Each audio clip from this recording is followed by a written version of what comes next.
Yeah, it is another episode of the Autumn Windbags. RJ Clifford, Juan Soto. Let's have some fun today.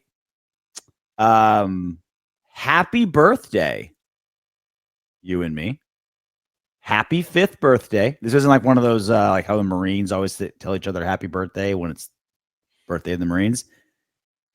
December 9th, 2020. We're a little early if you're watching this right away. December 9th, 2020 was the first episode of the Autumn Windbags. We're almost half a decade old, Soto. Crazy, time man. phone. Yeah. It was the day after. I think we recorded on a Monday, right? We recorded. No, it wasn't it was after that Jets win. Yeah, the last second Hail Mary. So it was a Sunday night, right? Yep, the last second Hail Mary. And Henry Ruggs hit that from a retired Derek Carr to an incarcerated Henry Ruggs. Henry Ruggs hit that incredible game winner, and we were so jacked. We're like, okay, we've been talking about it, we've been thinking about it. Let's start a podcast. Let's do it. And that was our first episode. And here we are. So 5 years later. We didn't know what the fuck we were doing. I think I've been slammed. And we still really don't know what we're doing. Oh, I don't know anything. I'm 42 years old. I haven't mastered anything. But I think I've been slammed this last week. But I think next week I'm gonna go back to some of like the early when we were like cameras were all fuzzy. I'm shooting like in a laundry room. The first episode, there's no video to it, and I used my headset into the headset / mic, so I'm using it as a mic too. It's awful, dude. It's awful. It's so bad. Back when we did interviews every show, and it was just like none of us were bearded. That was the weirdest part when I went back and looked at us. Like, oh God, where are these baby cakes? I saw Cub Swanson not too long ago. He was like one of a guest of ours, MMA fighter Cub Swanson, big Raider fan. And he told one of my favorite stories about he got sent home from school in like first grade. He was like 6 years old. He got sent home from wearing a Raiders t-shirt because he's a Raider fan. And was his aunt and uncle or his grandparents raised him? Aunt and uncle. His aunt and uncle, his aunt went to the school. It's like, dude, he's 6. Like, he's not a gang member. He's 6 years old. He likes the Raiders. Like, what are you doing? So I saw him, and I was wearing a windbreaker with a Raider logo on it. And I said, hey, man, it's been a long time. And he kind of looked at me like, I think he was with his wife or his girlfriend, whoever that was.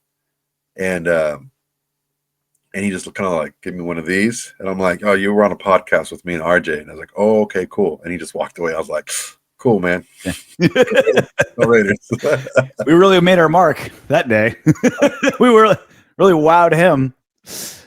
Yeah, no, he's like super. I think I just sent you and Rory that video where he fought at the UFC Apex, and it was during COVID, so it was empty Apex. You don't actually do a ringside interview. You go into like another studio with a headset, and you get Rogan interviews from like another studio, like all crazy stuff.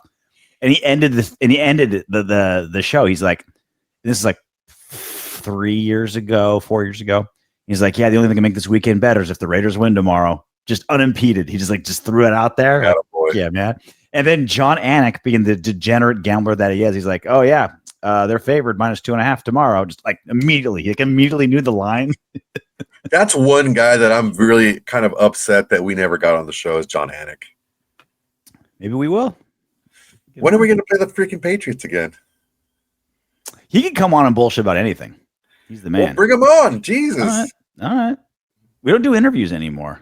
I'm a huge Jon Anik fan, dude. I was a fan from fucking ESPN MMA Hour or whatever it was called. MMA Live. Yeah, him and Molly Karam, dude. Him and what was that? Franklin McNeil, the dude that couldn't talk, but he was trying to be a TV correspondent. Terrible, dude. Dude, that was the Molly Karam was there as well, and someone else was doing like Kenny Florian was there for a little bit. That's who it was. Mm-hmm.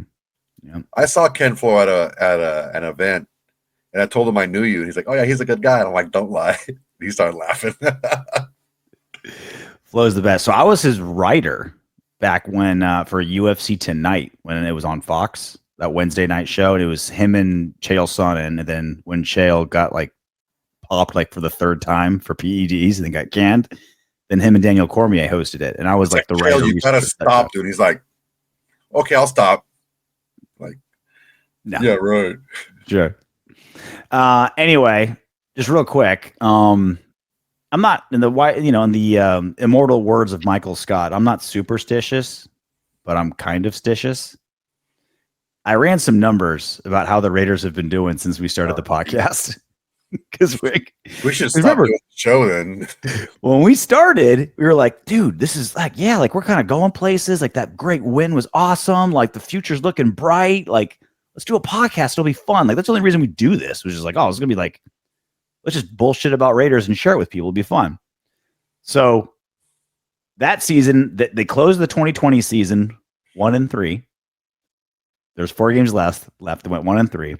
The next season, they went 10-7 in the regular season, made the playoffs, right? That was the Rich Bisaccia took over. We had that great run at the end and an incredible overtime win all those second Chargers backup quarterbacks. And yeah, like it was just like Josh Jacobs went off. The defense, like bend, don't break. Daniel Carlson was lights fucking out, right? There was that season. And then we lost to the Bengals in the playoffs.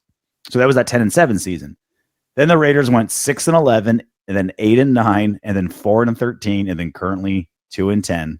The Raiders are 31-53 in the regular season since we started doing a podcast. 31-53. Doesn't inspire a lot of hope. The Raiders have had 5 head coaches since we started doing a podcast. Again, 5 years ago. And the Raiders have started 9 different quarterbacks since we started doing the podcast. So I don't want to say we're 100% to blame. I feel like Mark Davis can get some of the blame, but maybe 90%. Maybe 90% of the blame. 80% of the blame will be an achievement for both of us, honestly. We thought it would just be like a fun, like, oh, yeah, let's talk about the Raiders. They're doing so well. Nope. Now it's turned into, let's really, really get mad that a 3rd-round rookie didn't get enough playing time in week 15 instead of like getting jacked about the playoffs. That's what we do here on Windbags. Playoffs. So let's do that. Yeah. Soto did the post show on the Charger game. Whatever. Brock's amazing.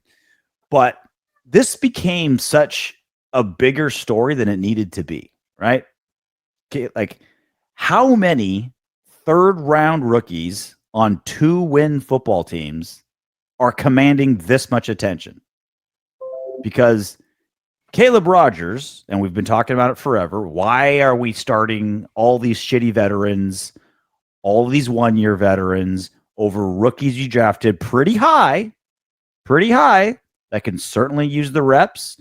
Certainly, we got to find out what we got in them. They need to develop. And the guys that are starting over them are terrible, awful. Like, what is the good reason that we're not getting some looks or these guys aren't getting much reps? And Caleb Rogers is kind of like personified that.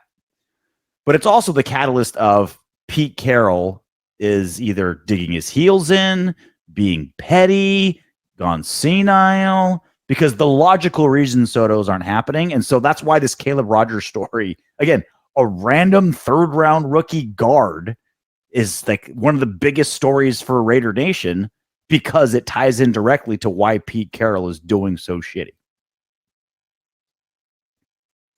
And it wouldn't be such a big news story with Raider Nation if the guys that he chose to play were playing at any type of level that you can call a starter. Mm-hmm. The guys that are playing instead are not starting caliber players. And they're given so much more run and so many more snaps and so much more opportunity. And it's like, why do you have backups if you're not going to play them, right? Your offensive line is out there getting mauled, getting thrown on the ground, beat up, getting your quarterback beat up. I understand it during practice. And look, I get it, okay? You tell these guys that you earn your playing time in practice, so you make them practice harder. I get it. I understand that. But when the guy who performed better subjectively in practice is getting mopped, you put the backup in. That's just how things go in any sport. Pete Carroll didn't do that this season for whatever reason. And we're stuck right now paying the price for not developing these young guys sooner by giving them more snaps. And I'm not just talking about snaps, but opportunities, because Jack Besh and Thornton, they got snaps, but just never threw them the ball. They never involved them in the game plans. It's about getting these guys in there and getting these guys doing things that they can do. You're not telling me that when we're getting blown out and the defense is putting their backups into the game, we can't put our backups into the game to get some run? Doesn't make sense.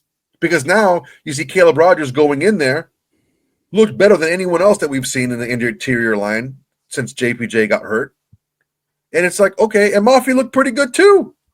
Mafi's not a rookie. He's what, third-year guy, I think, right? He was in the practice squad for a couple seasons, maybe one or two, something like that. He's a young guy. He looked pretty damn good. It's like, what the heck, man? What's going on here? So you're Pete Carroll. It's like a triple threat. The guys he's putting in there suck. Okay, sorry, Putnam, Meredith, and even sometimes to a smaller extent Parham. We're not doing very well at all. There's that. Then he's actually Kappa at centers. Kappa at center's actually different. Pretty good. He's pretty good at that's what makes this even more bonkers. That's what makes this even more bonkers. You're forcing Kappa into guard, and you're like, he's terrible. And he's like, that's what made all this like square peg into round hole. Like, this is why the Caleb Rogers story is so big, is because there's like 37 layers to it. Yeah. So right? you have the guys that you say are better playing and are performing at a league worst level. Okay. And you have these guys that are maybe not ready to play, but they're still suiting up. A third round rookie, right? A third round rookie, if they're suiting up to, like, if they're one of the 48 that suit up for the game, if they're one of those guys, they should be playing. If you're a third rounder and you're good enough to suit up, you should be playing, especially if the guys ahead of you are getting bowled over and looking terrible, not knowing which guy to block and going the wrong direction, doing this whole thing. It doesn't make sense. And then when Pete Carroll, the last part of it, if Pete Carroll is still feeding us this compete thing over and over again, you don't only compete in practice, Pete. You also compete on Sundays in the games. And when these guys are getting abused, you have to try something else. He just didn't do it. And because he didn't do it, these guys lost a lot of development in-game experience. And this is where Pete Carroll's, and that's why you can see all these like leaks coming out, right? Like Chip Kelly, you can tell things have leaked out of his camp to try to make him look better. Things have leaked the other way to make Pete Carroll look better.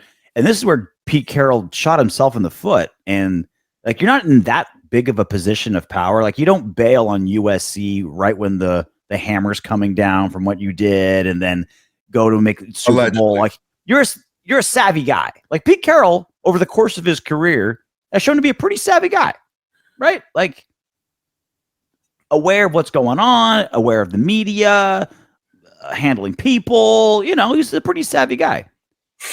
He looks damn right moronic in how he's handled this. Because he's insinuated, Soto. He didn't say it directly, but he's insinuated that Caleb Rogers is so unprepared and so bad that he's this terrible liability, that he'll go out there and trip over his own feet and get Geno Smith killed. Like, that's what he's insinuated this whole time, Soto, by saying that, like, well, you got to compete. Guys just aren't ready. I'm trying to win now. Putnam is a better option than Caleb. That's what he's been insinuating this whole season. And so when he's finally forced to start him, and he looks better than all the guys that have started over him, it makes him look even worse, because you've put a giant spotlight on Caleb Rogers. And if he does anything other than like trip on his own shoelace and break his own leg, like, short of that, Pete Carroll's going to look like an idiot. Pete Carroll's going to look like what we all believe. There's something else going on here. It's not a football decision to keep these rookies from playing. It is a politics decision. And that's the sign, like we keep talking about, a dysfunctional franchise. It totally is, because the guys that he played, the guys that he started, were looking like the guys that didn't play, like how he would describe those guys. So I find it extremely hard to believe that anyone in any position would flat out say, no, I'm not going to play him. There has to be something done. And if the front office is allowing Pete Carroll to do this, then he's proved wrong, or he's proved that he's full of it and not do anything about it. That was the final foot on the throat of the ego of Pete Carroll. It has to be. I said it on my other show. When every business that I've run, anytime I was building a team or anything, I'm going to teach you my way. I'm going to teach you. I'm going to make sure that you got it down. I'm going to be there to support you. Once you have it down and your mind works a little bit and you're able to find a way that works better for you, if you can do it and it works better than my way, no problem. I don't care. But if it doesn't, then you have to do it my way. Same thing with Pete. Pete came in here. He had a lot of success, a lot of stuff on his resume of success. Okay, you think you can win now. Go ahead and try. Oh, you can't? Okay, now you have to do it my way. So this is going to be on the front office to say, Pete, we tried it your way, and it didn't work. I still want you to teach our players, our young players, how to be professionals. I still want you to teach our young players how to get up and play with pride and give it all on game day. I still want you to teach these guys how to practice and how to take care of their bodies and how to prepare in meetings and film sessions. So I still want you to teach the team how to do that. And I still want you to win. I still want you to try to win, but you have to try to win with these players. And that has to be the message to him. And if it's not the message, then we can't blame Pete at this point.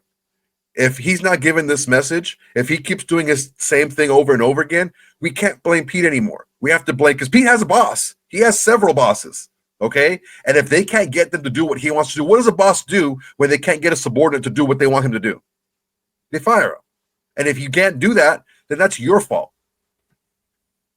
I would love to know what the team meeting was after Pete for 14 weeks insinuated Caleb Rogers is a not just terrible, but a damn near liability. We just can't put him in there. And then he plays great. Or not great. That's not accurate, but better than pretty good. Better than everyone else that's been at that position. What do you do in that meeting if you're Pete now?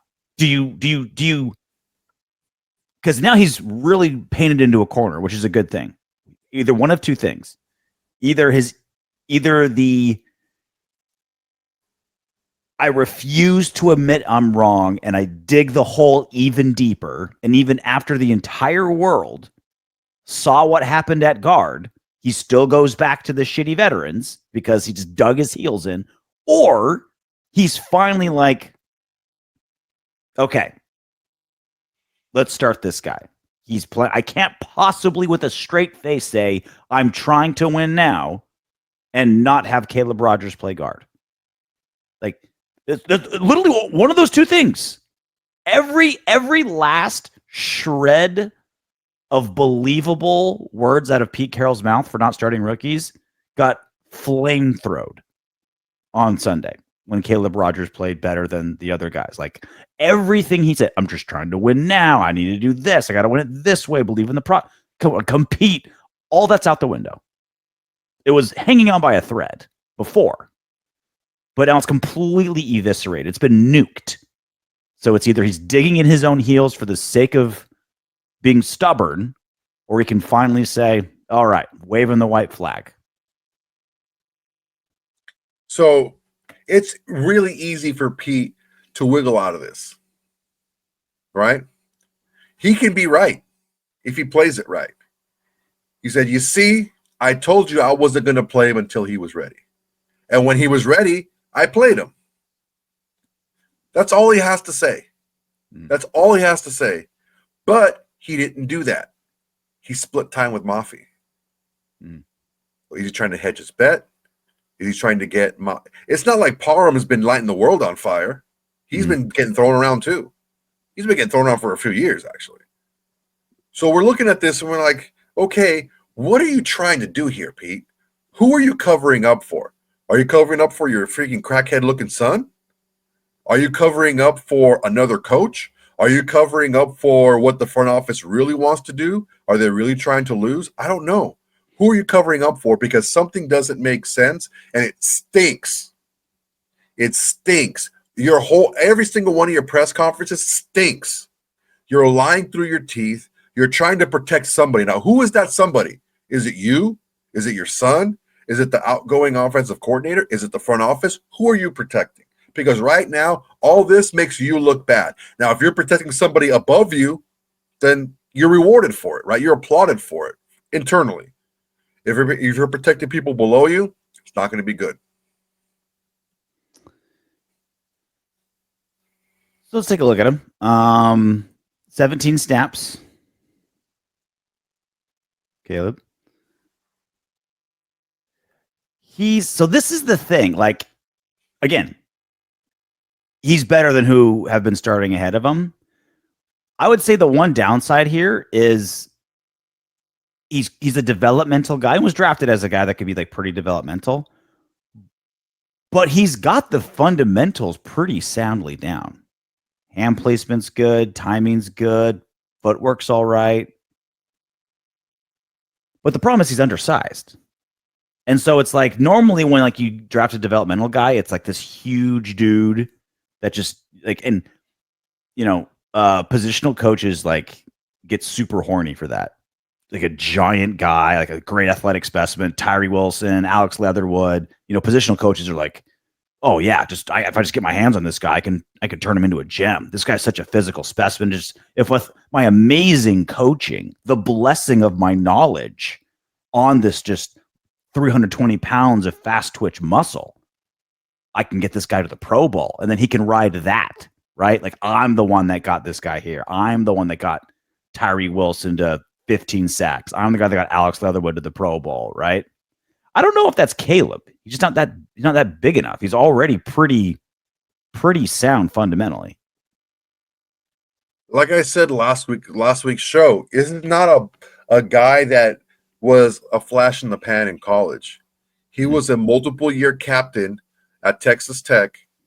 He started 55 games up and down the offensive line. This is not a flash in the pan guy who was a redshirt freshman, played his sophomore season as well, and just is a guy that it got by on athletic ability. This guy was good. I didn't think he would last as long as he did because he was a solid player with a good frame, and he played up and down the line. And he gets into the games, and he's holding his own. Like, look, here's the issue that I have. If the mindset of Pete Carroll is, I'm going to put the guys in that I can trust, maybe because he's just stubborn, maybe because he wants to, take care of Geno Smith, doesn't want to get his head taken off. Well, we're playing probably the best defensive line we're going to play these next 5 games in the Broncos. Then we have, the Eagles defensive line. Then we have the Texans defensive line. Then we have the Giants defensive line. Then we have the Chiefs defense. These are 5 of the best defensive lines in the NFL.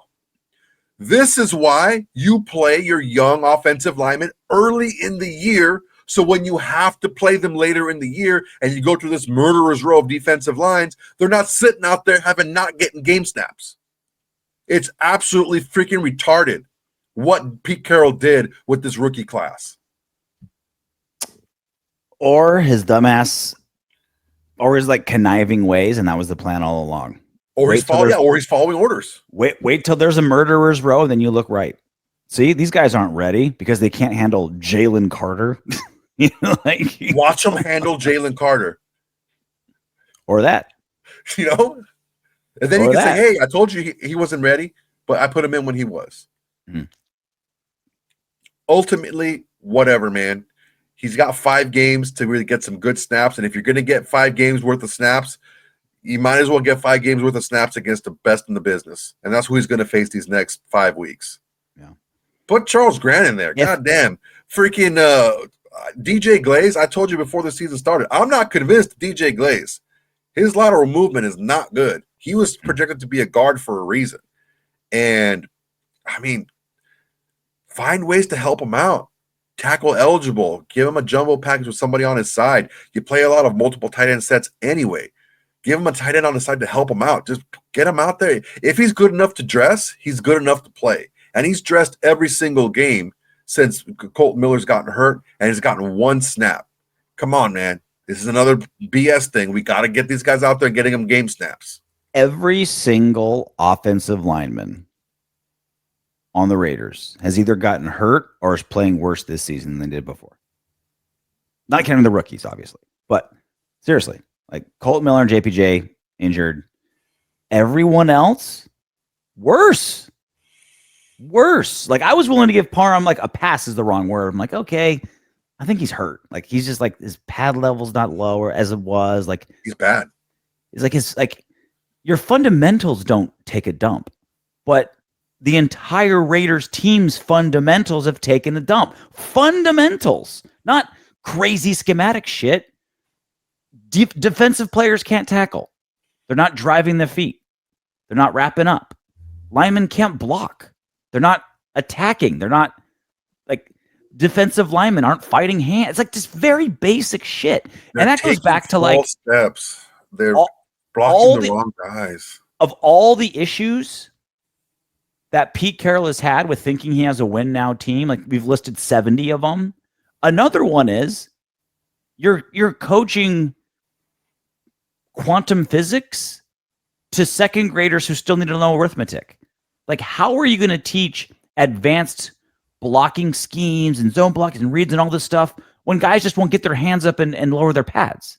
How are you going to disguise as a zone blitz on defense when guys just can't tackle? They won't wrap or drive their feet. Like just very, very basic shit.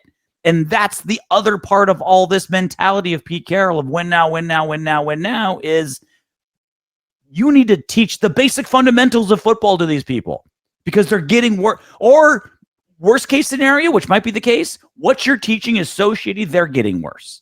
It's one of those two things. Either you're teaching way advanced stuff and there's not a foundation to do it, or Brennan Carroll is teaching foundational basic lineman football and it's retarded.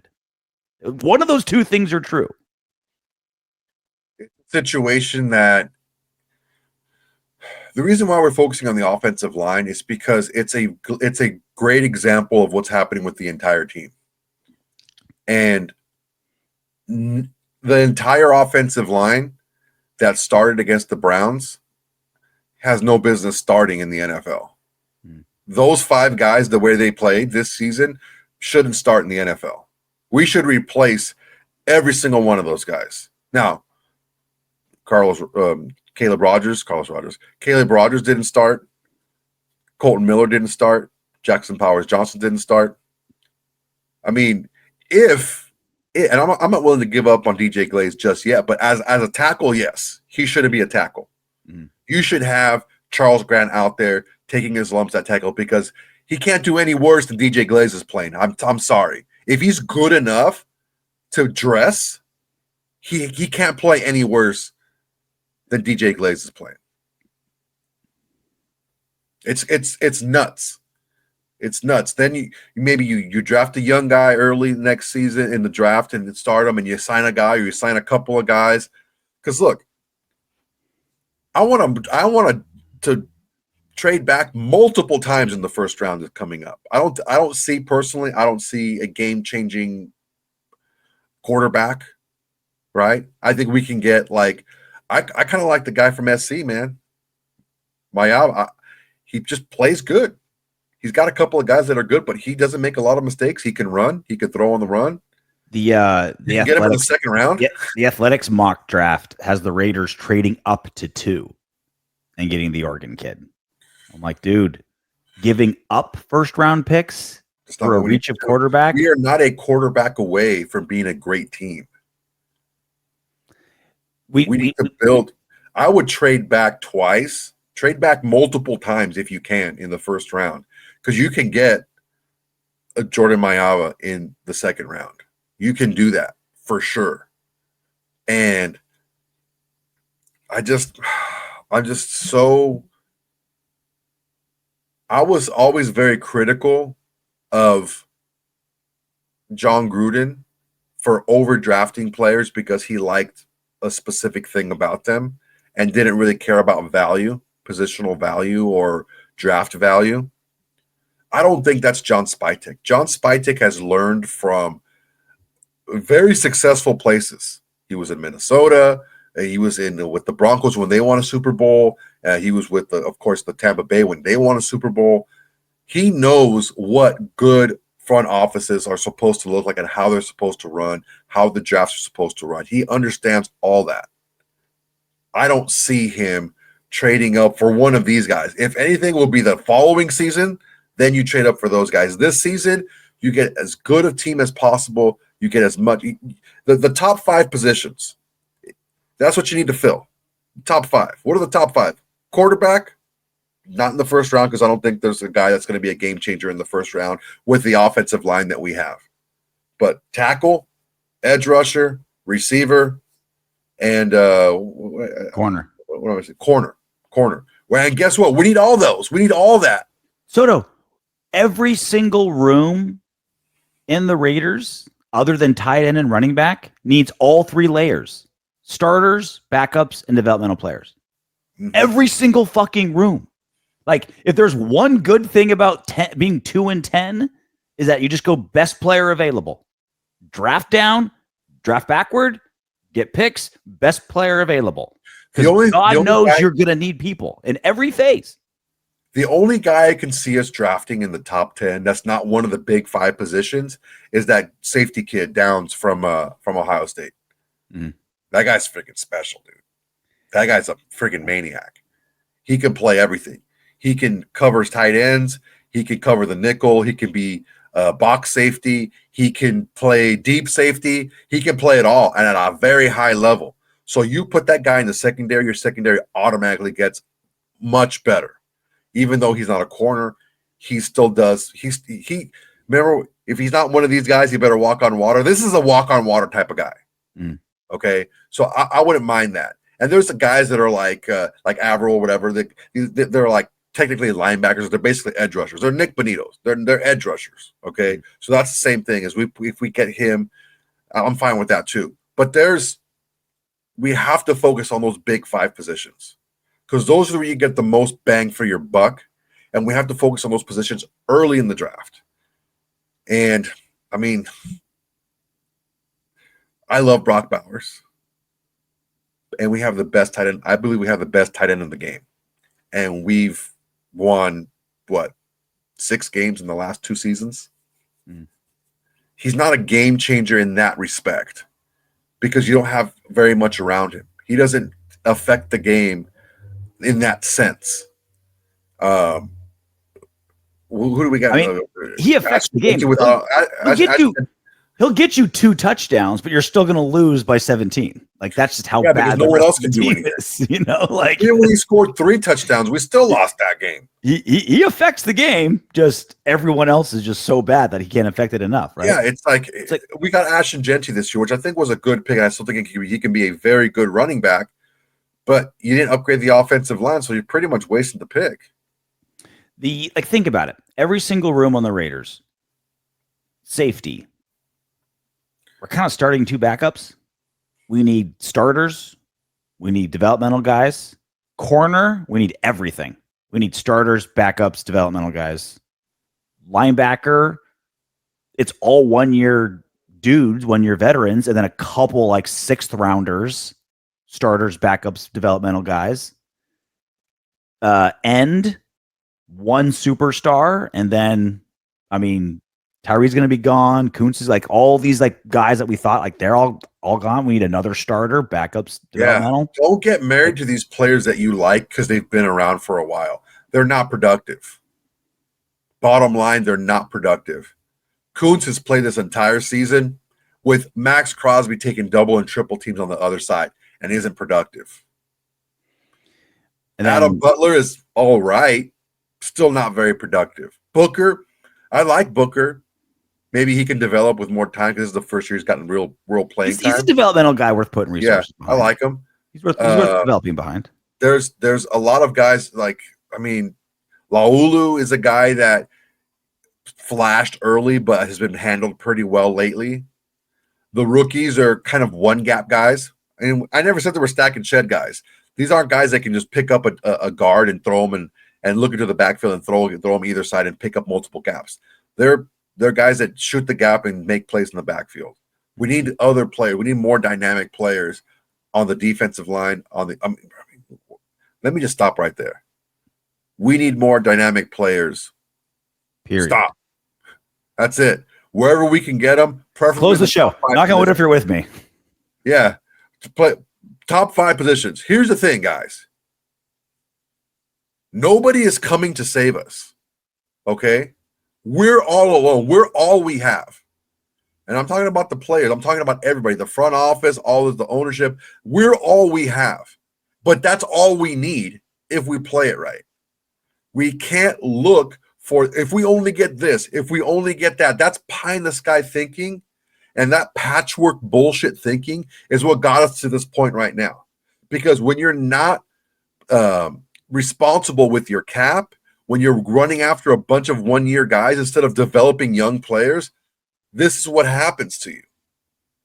And we've made our bed. We're lying in it now. We have to work our way out. We can't dig our way out of this. We have to work our way out of this.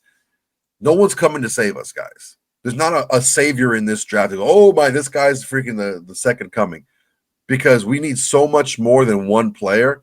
We have to build. And you look at O-line, and it's Colton and JPJ. Everyone else, you're like, everyone else take a flying leap. Nothing personal. It's all business. And then none of them are who of the other 3, who was starting is going to be a starting player anywhere else in the league. How many of these dudes are gonna be anywhere other than practice squads? Especially after the tape they put on this season, right? Stone Forsythe was a practice squad guy. He was a released practice squad guy. He was a practice squad guy that got cut. Parham was a 3rd rounder, and he just hasn't progressed. He's still the guy that he is, and it's not great, and we need better. Putnam, Meredith are undrafted free agents who are showing you why they were undrafted free agents. Kappa is a guy on the twilight of his career, looks much better at center than he did at guard. I was very surprised at how well he played at center. Well, I mean, he's a seasoned guy, like he's not a dumbass, right? And so he doesn't have to deal with like one-on-one blocks at center, right? You're kind of in the thick of things, picking up who you need to. Like it's a veteran spot, right? It's like you can use your brain instead of your body, which is kind of a giant insult to say to a lineman, but it's Kappa, so who cares? And then you look at the rest of the offense. I'm higher on Trey Tucker than you are, but other than Trey, like you're hoping Dante and Betch could are you hoping and praying there'll be something? So you need one or Tucker. 2. He's not a number 1, and I don't think he's a number 2. With his size and the way he doesn't get yards after catch and the way that he just goes limp on contact, he's a very good number 3, a gadget guy that you can put out there if you have specific plays to get him the ball. He can be an amazing weapon for you, but he's not a number 1 and he's not a number 2. He gets opens almost every play, and Gino just can't get him the ball. Like I'd be very, even in the badly schemed offense that the Raiders have, he's just gotten better every season with atrocious offensive coordinators and atrocious quarterbacks. And he's gotten better. He could be an excellent tool for you, but you need to have the steady guys. You need to have the chain movers too. You have to have the complement to that. Anyway, we need more than him, no matter how much you think he's good, right? Whether you think he's good or not, you need way more than him. And then we probably need a new kicker too, like Daniel Carr. Carlson is his job is on the line these last 5 games. Like he's not. He's got to go. He's got to go. I was watching highlights of the game last season against the Chiefs, where we had that weird snap at the end, and why did you clock the ball when you just could have clocked it at the very end to kick the field goal type of thing? Did you know that Carlson missed like 4 field goals in that game? Do you remember that? He missed like, I believe it was 3 or 4 field goals. Hang on, checking. He missed like a lot of field goals in that game. And that just goes to show you he's not good anymore. He's not good anymore. Not good He's anymore. He's not who he was anymore. And yes, missed me with all this. Oh, well, that was in the Chiefs and it was cold and this and that. Yeah, whatever. That's why he's get paid. He's one of the highest paid kickers in the league. And he's not that. His leg strength isn't as good as it was. His accuracy, he's not as accurate anymore. It is an open competition at kicker, especially if his contract's over too. So it's not even like if he wants to stick around, it's like, all right, you're getting paid for what you are if you can beat out everybody else. But that's the point, man. Like when we face this draft, like I'm with you. Like, yeah, top 5 position, that's most important. Of course, we want a quarterback, but don't reach. Like, I'd love to have someone opposite of Max, but there's just shit everywhere. Every room needs everything. Starters, backups, developmental guys, dudes that hold the water jug, dudes that kiss the coach's ass and hold a clipboard. Like, there's just nothing. It's just bare fucking bones. And so, yeah, like, of course you focus on the good players, but like every position. He missed 3 field goals. 3. He ain't good no more. He was 1 for 4. He ain't good no more. I'm never like, obviously I love when national media and broadcasters like hype up Raiders players, but it's getting pretty annoying every single week hearing the broadcasters tout Devin White as like, he's really revitalized his career this season. Oh my God, he's just doing so well. He's right back to where he was when he was with the Bucks. I'm like, because he has all these tackles, because he gets like double-digit tackles every single game, right? Because the defense is on the field forever, and it's always like, you know, assisted tackles or tackles 12 yards down the field, shit like that, right? I you know, I don't want to bash broadcasters hyping up Raiders players, but this is getting too much, dude. He has the 4th most missed tackles in football. He's missed 62 tackles. He's missed 62 tackles. A linebacker. That's crazy. Yeah, he's just getting in position. Crazy. He's just not finishing. Part of the reason for that is that he gets targeted quite a bit in the pass game, and for good reason. Yeah, we play a soft zone, and he's even he's even worse in the pass game than him having the fourth most missed tackles in the run game. Like, that's not even the worst aspect of his game. Yeah, that's the main reason why he misses so many tackles, is because they throw at him so much. Mm-hmm. And then if he were to be halfway decent in the passing game, he wouldn't have that many opportunities. He wouldn't have as many tackles as he has, but he wouldn't have as many missed tackles either. Jeremy Chin, 16th. He's missed 52 tackles. The top 3 guys got to be freaking Bengals players. Jordan Brooks, Cedric Gray, Cam Curl, Miami, Tennessee, Rams. Cam Curl's pretty bad. Real bad. So that's, again, another lesson for all you people watching. It's like, yeah, you'll look at Devin White's stat line. You'll be like, wow, he has a shitload of tackles. He must be playing really well. It's like, no. He does not. He is not playing well. He's a liability. That's why the number of tackles isn't like a stat that you can really hang your hat on. Because it can be very misleading. Yeah, this last game, Jeremy Chin had like 17 tackles. 17. Yeah, but they were all in like freaking the 2nd and 3rd level. It wasn't like he was stopping at the guys at the line of scrimmage or anything. Guys were getting through and he was tackling them, you know. It's never a good sign when your free safety leads the team in tackles. Like, that's never a good sign. Yeah, because to your point, like, it's because he's getting to the 3rd. He's the last line of defense. And he's like, that shouldn't be the guy making all the tackles at all. I'll skip this brawl one. That's not all that interesting.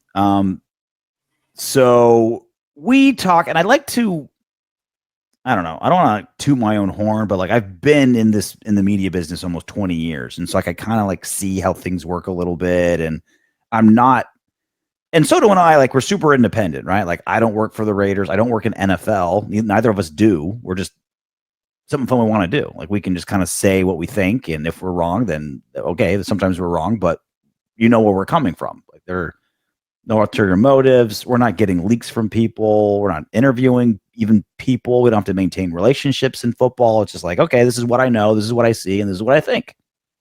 Right. And you can believe it or not, and sometimes we're wrong, whatever. But with this current climate, and when you're 2-10, that's what happens.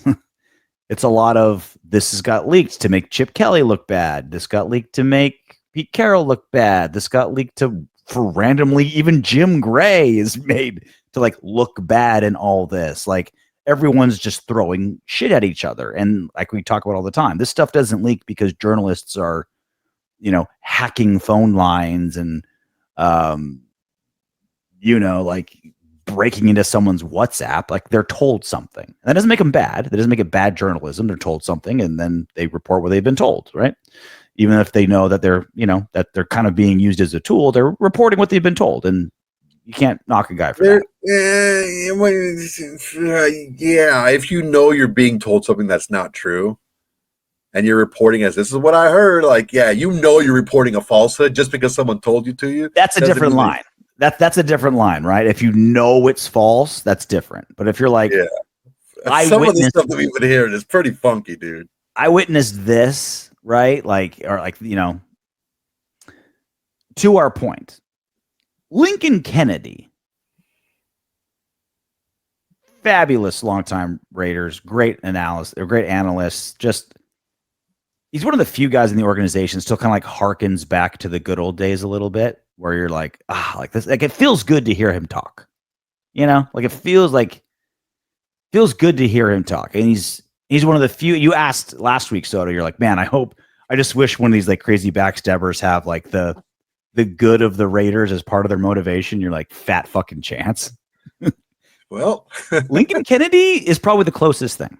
Probably the closest thing for sure to like, and he has normal motivations. Like the Raiders saved his career. He was going nowhere with Atlanta. Yeah. And we saved his career, man. I like Link. So that's there. But on the flip side, devil's advocate, he still has a job he wants to keep. He still has relationships he wants to maintain. So it's always be careful when you hear something from anybody, is what I'm trying to say, right? Lincoln Kennedy is much further on the spectrum of, I'm going to give this guy a lot more depth. I'm going to, if I think he's wrong, I want a good reason why, as opposed to with someone else, like I just assume they're lying unless you give me 17 pieces of evidence, right? Lincoln Kennedy, I'm like, okay. And also what he said is part of it as well. So he spoke on the Locked On Raiders squad show. This is Lincoln Kennedy. I heard grumblings that Chip Kelly and Pete Carroll didn't talk in the facility, which is unheard of. I saw Pete Carroll working with Patrick Graham on the defense. I've seen what adjustments they made to the defense, but the defense still has struggles getting out the field. Sometimes the defense looks lights out. Sometimes they look, oh my gosh, just gave it that long run. What the hell happened? And all that stuff all that stuff that happens that comes with it.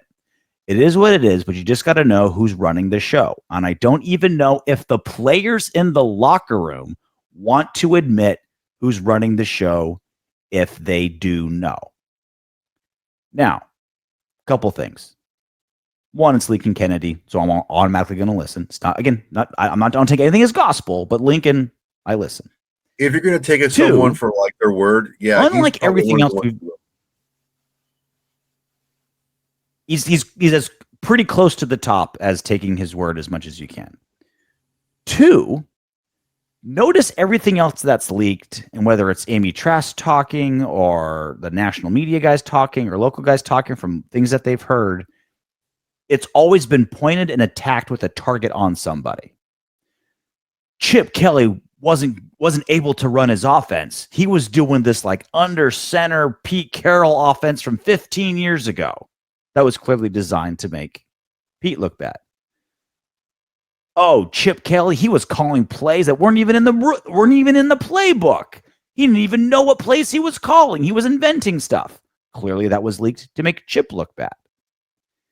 This doesn't make any person look bad. This just makes the situation look bad, which that's not leaked on purpose. Like I'm not gonna leak to media that my camera's not operating great. I'm gonna leak to media like, yeah, Soto showed up drunk. He was just such a terrible co-host. He was hitting the bottle hard. I don't need to be drunk to be a terrible co-host, right? Like that's going to be like, and Soto's going to be like, yeah, RJ, like he couldn't do the show because he was just sitting on this vibrator the entire time. Like he had a 9-inch dildo up his ass the entire time, and just couldn't focus on the show. Whoa! You know, like you're going to leak something to make someone look bad. This one, this was just an analysis of the situation. This is just letting the world know what's going on behind the scenes. So I would say of all the leaks that we're hearing, all the bad stories that we're hearing, some are true, some are not, probably somewhere in the gray area. This is the stuff that I really listen to, that I really pay attention to, because you can tell it wasn't weaponized. This isn't a weaponized report that Lincoln Kennedy's putting out there. He's just like, guys, the coach and the OC don't talk. The players don't know who's in charge. That's how bad things are. And not here's who to blame. This is where we're at, guys. Take this seriously. Yeah, and you can actually follow the breadcrumbs now because it's been widely reported that Chip Kelly was a Tom Brady / John Spytek hire. Like they wanted him. That was the handpicked guy. So they bring him in. And with what we're hearing from Lincoln Kennedy, if it's true, and I don't have any reason to believe that it's not, that they weren't talking, it's pretty much, well, Pete doesn't have any reason to talk because he was told that Chip Kelly can do whatever he wants. Mm-hmm. And now it was up to Chip Kelly then to sink or swim, and he sunk, and he's gone now. And it's egg on the face of whoever told him he can do whatever he wants. And so do we believe that story, or do we believe the story that Chip Kelly's offense was handcuffed by Pete Carroll, demanding that it be certain ways, that even opposing defensive coordinators weren't even watching tape of the Raiders, they're watching tape of the Seahawks from 10 years ago? That's more like, right? Like that's my point, is all this mudslinging just murkies everything up, right? When it's clearly mudslinging, it's salacious and makes great headlines, and we cover it like it's fun shit to cover. Not fun, the right word, but it's tantalizing. It's content. Well, look, what are the two pieces of information that isn't mudslinging?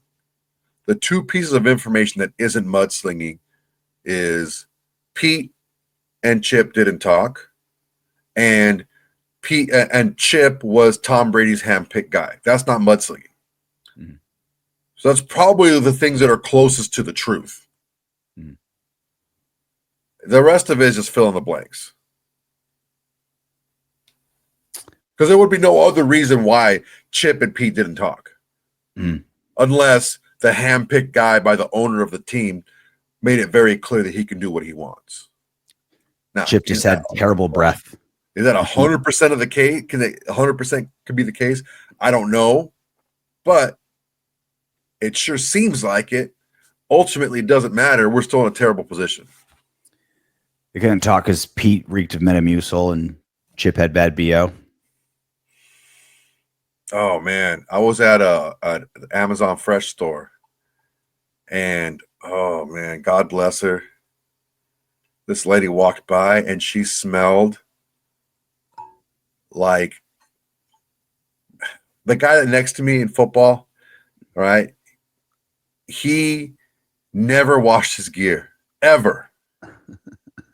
And I would have eaten that in a burrito. Then I would rather done that than smell this lady. It was bad. What was it? BO? Was it was BO with shit, with shit and moldy, like moldy.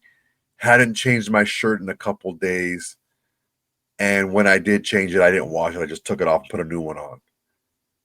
and then put the old one back on after. Like We sweat had on top of sweat on top of sweat on the clothes plus the body, and maybe some shit leakage. It was bad, dude. And I'm like, ugh. We had a guy on our defensive line. We had a defensive tackle that during double days, instead of washing, because like you do double days, like you go through 50 shirts a week if you don't wash them right away. He wouldn't wash his shirt. He would just put it in the dryer just so it was dry and he could wear it again that afternoon. But he'd put a bounce sheet in there and it actually worked.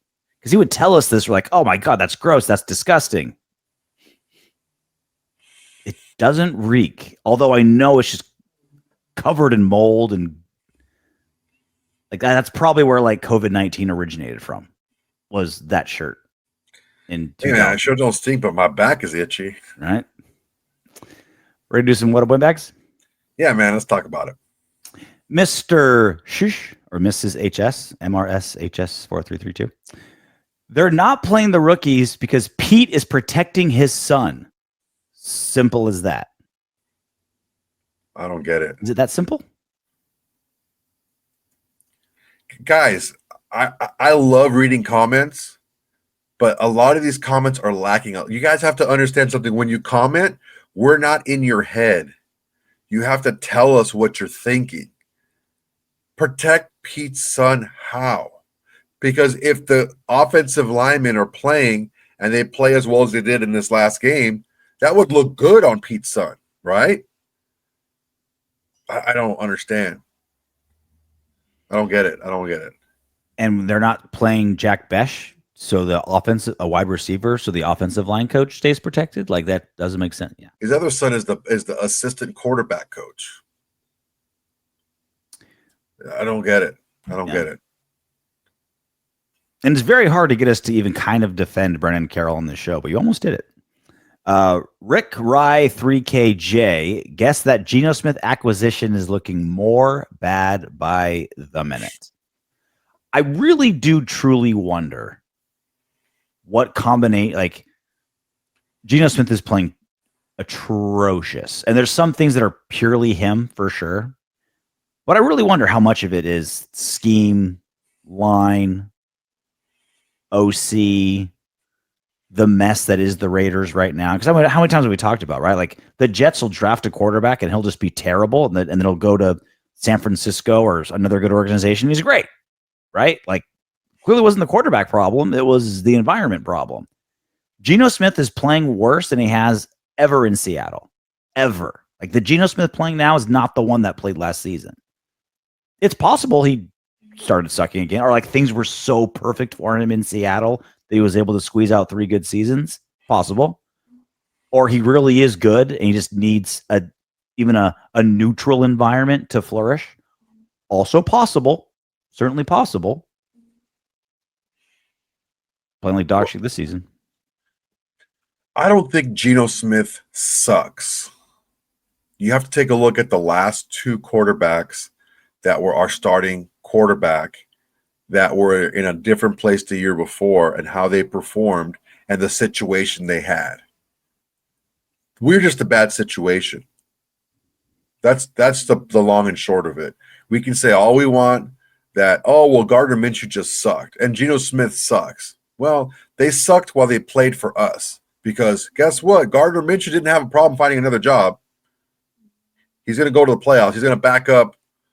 He's backing up Mahomes, who's actually questionable for this week against the Texans, I believe, with a knee injury. I mean, you might get to see Minshew. Minshew played worse for the Raiders than he has anywhere else. Yeah, he played when Geno's played worse for us than he has anywhere else. When he had a good situation and got a bunch of snaps, so he got into the rhythm of it. He played really well with the Colts. And then you have Geno, who was able to kind of be a rookie again and just be a backup for a few years and get to learn the system and get to learn the players and get to kind of work through and build through. And then when he took over, you saw what he can probably top out, what he could be, max out. He comes here, doesn't have a good situation. Offensive line isn't good. Because of that, the protection isn't good. Because of that, he doesn't have time to throw. Because of that, I'm not defending anybody, but we really weren't able to see what this offense could do because you couldn't see it being able to be run. That's how bad this offensive line has been. So, no, the Geno Smith acquisition looks bad because anybody that you would have gotten would have looked bad behind this offensive line and in this offense. It's so I love the analogy between Minshew and Geno. Like Minshew, no run game, O-line sucks, turnstile of offensive coordinators, like all those things. But then he still, at the goal line, missed 6'4" Brock Bowers from like 7 yards away and threw like over his head a 102-yard pick six. So it's like, that wasn't the scheme's fault. That wasn't the line's fault. That wasn't the OC's fault. That wasn't the head coach's fault. But it was just the most mind-boggling thing. So you could have made that throw with your eyes closed. Well, actually, I think that was Zamir White's fault. He whiffed on the block on the blitzer, and the blitzer hit Minshew, and he had to throw, or he had to throw it over the blitzer because he wasn't blocked. Still, though, it still was a bad pass. It was a terrible pass. It was one of the worst interceptions I've ever seen in my life. Like, with what was at stake? How you overthrew Brock Bowers from like 7 yards away. My point being, Geno still has some complete dumbassery.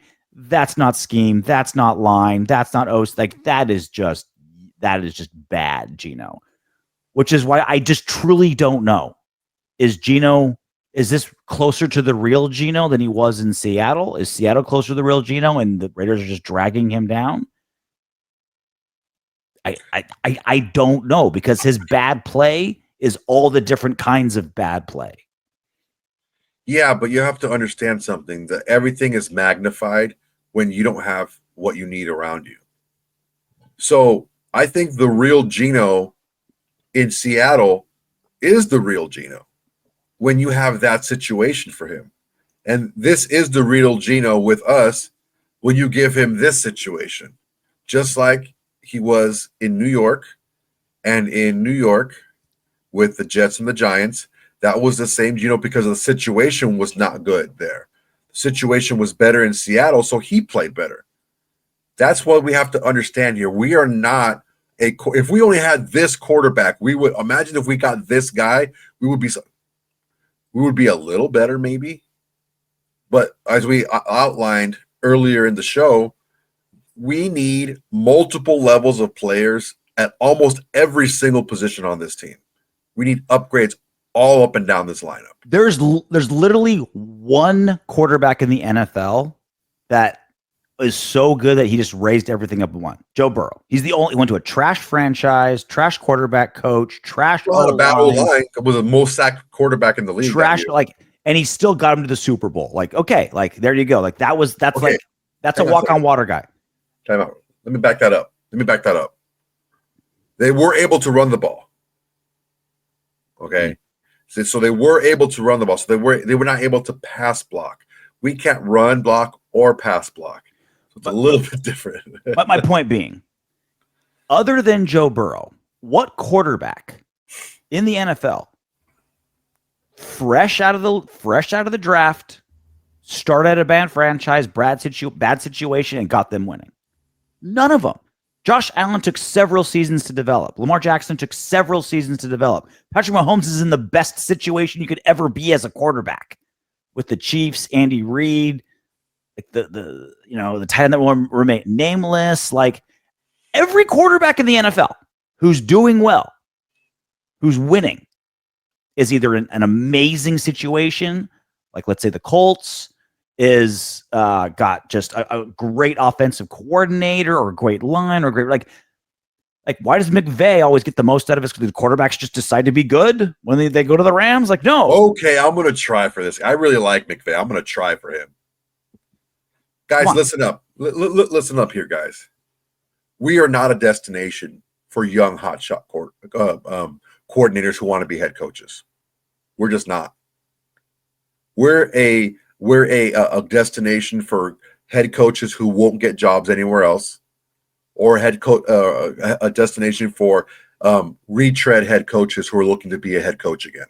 We are not the destination for young, everyone will get a young hotshot coordinator to come. They don't want to come here. Ben Johnson told us to fuck off.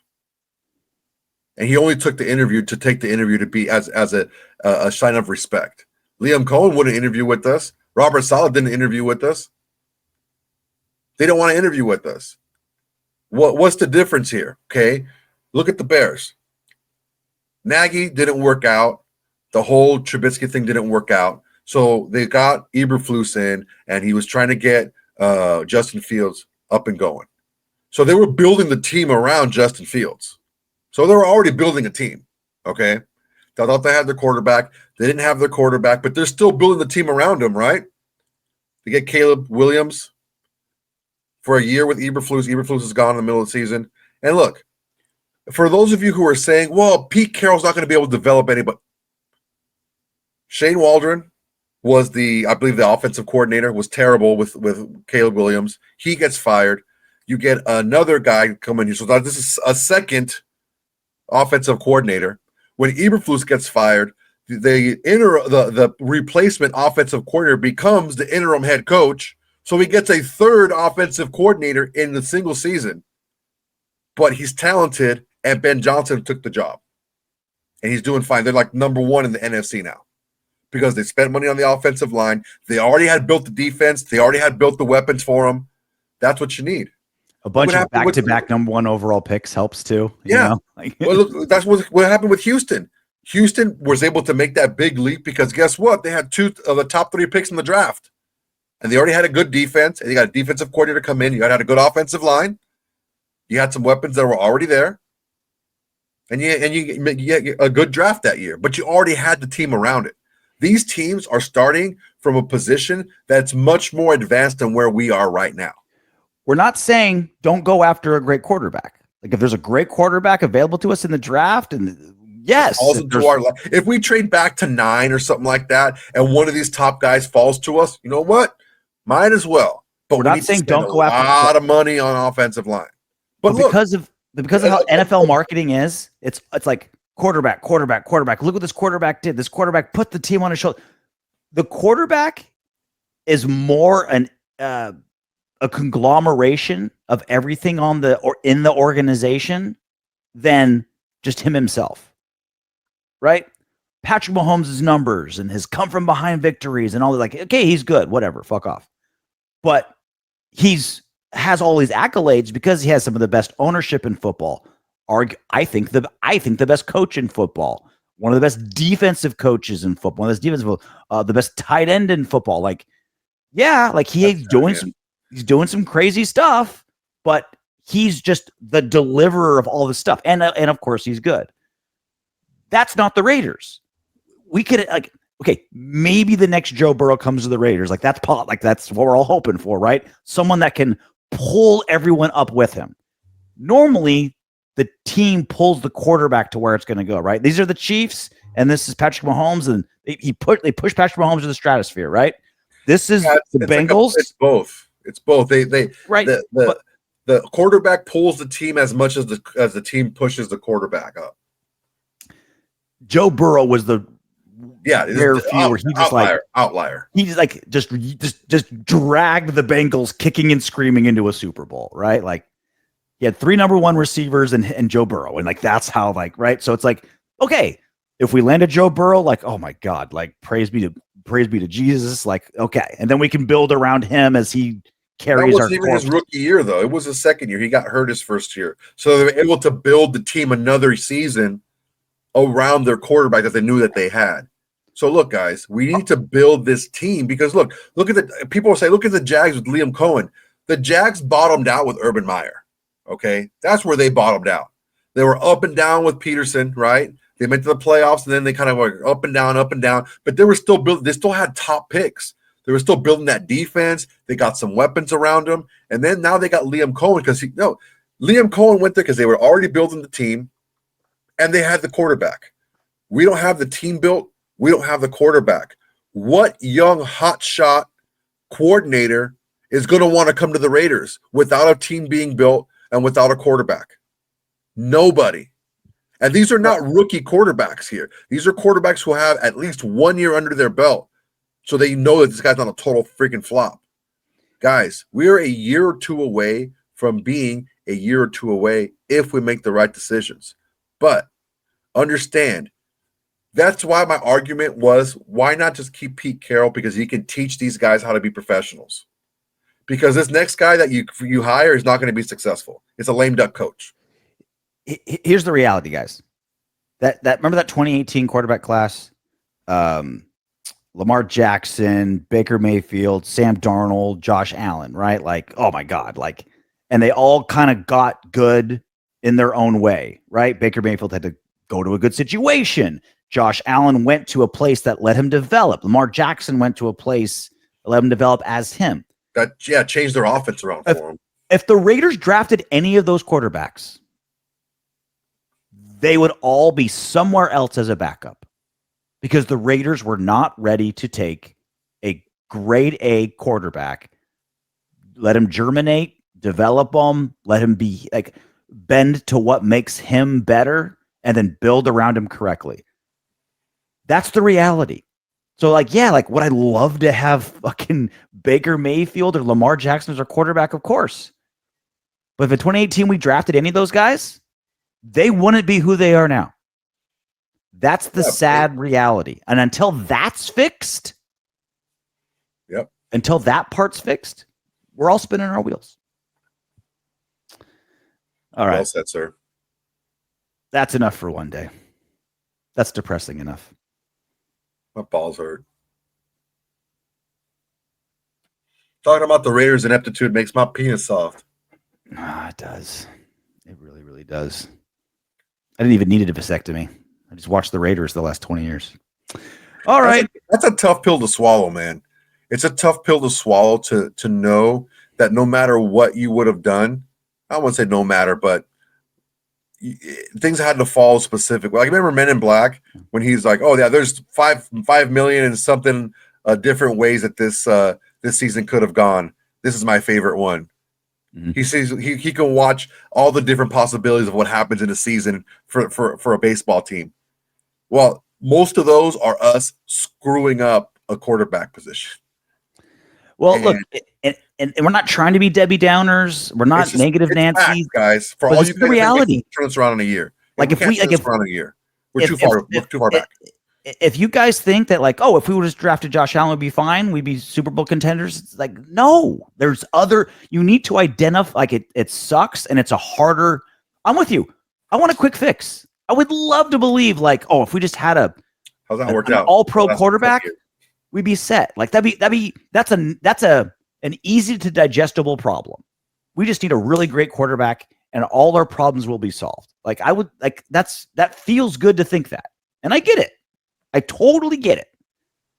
But we're just lying to ourselves if we think that. If we have to be a place that isn't a cesspool for a quarterback, it has to be they're a seed, and you need like perfect soil and just like the right amount of sunlight and water, and you got to baby them, and then as they grow, you got to adjust. It's like, okay, we got to move the pot, turn the pot this way because he's growing too far that way. It's like it's a constant process. It's not a plug and play. And it's depressing to think that the entire organization needs to get its shit together before a quarterback can save us. But if you bury your head in the sand and don't identify the problem, it's just going to keep repeating. And we've watched this, Soto, for almost 25 years. The same process. Quarterbacks that were kind of good somewhere and sucked with us. Quarterbacks that we drafted that either sucked or got better somewhere else. And with all these other players, it's like until it's no longer dysfunctional cesspool, no individual player is going to save us. That's just not the right way to think. Do we need a great quarterback? Yes. Absolutely. Yes, we do everything we can to, like, smartly go after them? Yes. But that's not all we need. That's the thing. Do we need one? Yes, for sure we do. But that's not all we need. This is why I was, like, mathematically and logically, trading Maxx Crosby makes a lot of sense because by the time the Raiders are good, he'll be in his 30s and, kind of like, okay, we can get a lot of good draft capital for him. It might be smart, blah, blah, blah. But this is the difference is he's proven that he can still perform even in a cesspool. We've talked about it forever. If he was on a decent defense, heaven forbid, a top 10 defense, he'd be a defensive player of the year nominee he'd have like 3 of them. He'd be Miles Garrett. He would. He'd be Lawrence Thomas. Like he'd be like Lawrence Taylor. Like he would be. What was the guy from the Rams? Sam. I forgot his name, dude. Sam Darnold.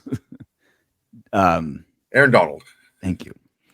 He would, but again, he has proven that no matter how bad the situation is, he can still be amazing. That's why you have to keep him because we need guys that are deterrents of the shit that can rise above and raise above that shit.